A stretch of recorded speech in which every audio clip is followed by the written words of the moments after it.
So another example, and as mentioned, we're just gonna go through a bunch of these from like past papers so that they stick. Anyways, we have a sketch, ISO. It's clearly an exponential graph. Now with this exponential graph, they say the equation of g of x is 3 to the power of x. Now the odd thing is, for 2 marks, this is what they're asking. Write down the values of x for which this is occurring. You see what I did there? I did not try to like read it by saying stuff like 0 smaller than log 3x smaller than 1. No. Because you don't have to. What you could do is what I just did, write down the values of x for which this is occurring. So what this means is they want you to give values for x, right? For which the middle portion is a number that is smaller than 1 and a number that is also bigger than 0. You see, they're asking where is the middle part, a value that is bigger than 0 while also being a value that is smaller than 1. So the idea is we firstly need to understand what is this thing here in the middle, like what is that, So for these kinds of questions, right, you need to be very familiar with your theory, especially for functions and graphs. Now what you need to spot, right, is that this is an exponential graph, and anytime you get the inverse of an exponential graph, you get a log equation. What I mean is, this is the original graph, right? It's g of x. If you get the inverse of g of x, firstly, where g of x is, we know that that's just y. So this is our original graph. If you get the inverse of this, we know that y becomes x, x becomes y. Now for you to make y the subject of the formula, we know that all you do is you do make y the subject of the formula. You like just botch it. You make it the subject of the formula, and then on the left, you just put the log, whatever the base of the exponent was, and then this value here is still just going to be there, you see. So it's literally just dropping the y, and then this 3 goes over and becomes the base of this log, you see, because your log expression has log there and then sub a value and then a value there on your calculator. So this value here, right, we call that the base of the log. So the original base, or rather the base of your exponent, you make that the base of your log, and then this value is still just going to be there, and then this is just one thing together. Now this is the inverse of g of x, you see. So this is just the inverse of g of x. Now we can understand our question better. Our question literally just wants us to work out where is the inverse of g a value that is bigger than 0 or smaller than positive 1.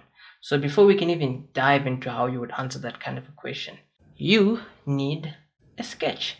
A sketch is always going to help you. So let's quickly draw the inverse of g. Now you may be wondering, how did I know that that is the inverse and that's how it's supposed to look like? Again, it's the theory. And if you want to go through how to like work with inverse functions and all that, there's a tutorial on that. You can have a look at that.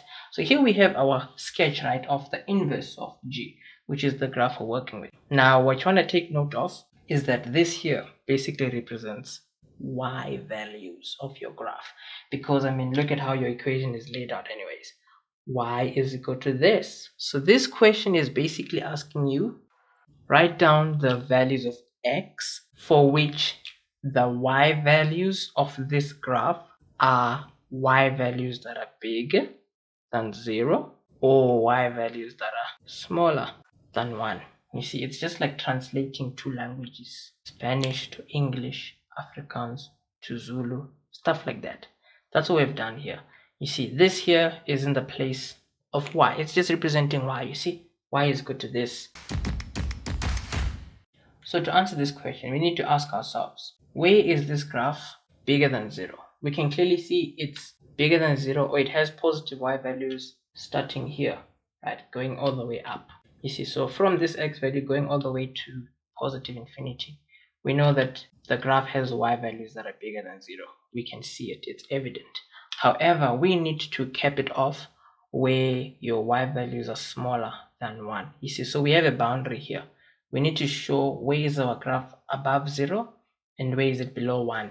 So for us to show where our graph is below 1, we have to know where it's equal to 1 to begin with. So what I mean is, somewhere there, our graph is equal to 1. You see, our graph here, the y value there is a positive 1. So we know that our graph has y values that are bigger than 0 or y values that are smaller than 1 in that space only. You see, this is the only portion in your sketch where your graph has y values that are bigger than 0 and y values that are smaller than positive 1. So you see, our question says write down the values of x for which your equation has y values that are bigger than 0 and y values that are smaller than 1. So we know that those x values are basically from positive 1 there until whatever x value this is. You see, that's all we need to give as an answer. We know that our graph is bigger than 0 and smaller than 1, starting from this x value until whatever that x value is there. You see, so you can see bit by bit we are like building on our question, because remember there is the understanding part which over time you will need to learn how to figure out. Hence why I'm going to put up like a lot of examples so that you can slowly build, you know. So once the theory is in and once you know how to like structure some of these questions, all you want to do is you then want to just build on that. Like here we figured out that the question is just asking us where is the inverse of this graph having y values that are bigger than 0 or y values that are smaller than 1. And looking at our picture, we can see where our graph has y values that are bigger than 0 and y values that are smaller than positive 1. We can see that. And our question wants us to give the x values where that's occurring. So that's occurring from where x is a positive 1 until that x value there. So we can see that our only job here is to work out what this x value is.